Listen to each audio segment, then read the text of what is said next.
Your debit card's billing zip code is the postal code associated with the address your bank has on file for you.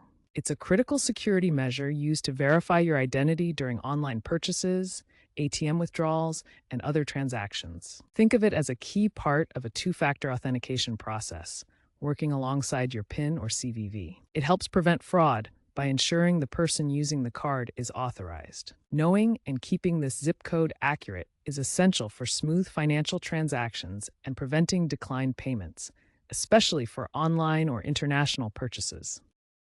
There are several ways to find your debit card's billing zip code.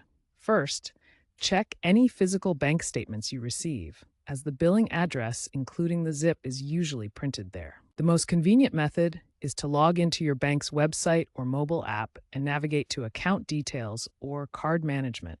The billing address is typically listed under Account Information or Profile. You can also contact your bank's customer service number on the back of your card, but you'll need to verify your identity before they can share the information. Finally, if you've added your card to a digital wallet like Apple Pay or Google Pay, you can find the billing zip in the Card Details section of the app settings. Regularly verify this information to avoid transaction issues.